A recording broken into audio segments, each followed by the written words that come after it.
13 of the Undercover Policing Inquiry, Tranche 3, Phase 1. We've been listening to the live evidence of Lois Austin. I look like I'm alone. I'm not alone. Lindsey from Police Spies of Lives is here with me. We're not showing her face. She's got anonymity. We've been listening to Lois Austin, who's being questioned about her time in Youth Against Racism in Europe. A lot of the questions have really kind of revolved around the events at the Welling demonstration against the BNP, because the BNP bookshop was in Welling. Lois is from Welling and was an active member of Youth Against Racism in Europe at the time, really involved in the anti-BNP campaign. She's been questioned a lot, mostly about violence, really. What have you made of what she said to say? Well, she is the right person to talk to about this, because she knows the area, because she organised, she partly organised that demonstration. She's got so much experience in that field, and they need to hear from someone like Lois, because I think there is a fundamental lack of understanding from the inquiry team and from anyone who basically, has not been a political activist in their past. There's a misunderstanding, or it might just be, looking on a very positive note, it might just be an effort to just clarify everything. But there seems to be a misunderstanding about things like the word militant and slogans such as, smash the BNP and stuff like that actually what they're trying to do is incite violence, when in fact anyone who's ever been political activist will know that these are slogans. They are meant to engage people, and then, obviously further discussion takes place and whatever. So Lois is, I think she's given brilliant evidence. She's saying what she wants to say. She's given detailed evidence, which is exactly what the inquiry need to hear, because I'm not sure anyone has given that amount of detail about Welling before.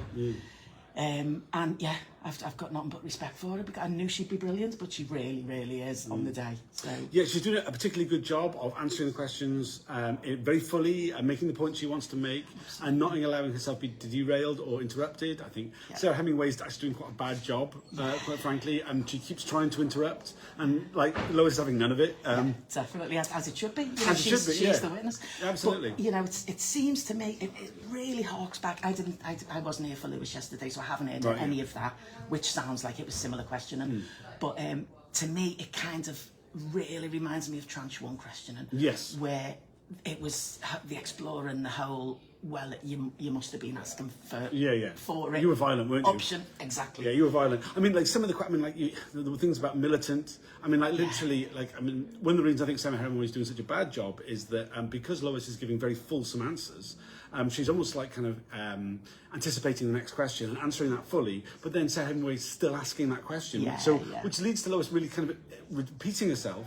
And it seems like she's talking too much, but in reality, it's just because the questioning is repetitive. The thing about militant being is that some sort of provoking of violence, which is insane in the first place. But Lois did a really kind of a very deep dive into the history of labour struggles, language, and kind of the meaning of it. And it's but doesn't it mean violence though? And you're just like, oh my god. And then, the thing about the logo as well, so it's it's a fist smashing a swastika. Isn't that violent? And it's like you're defending the rights of swastikas now.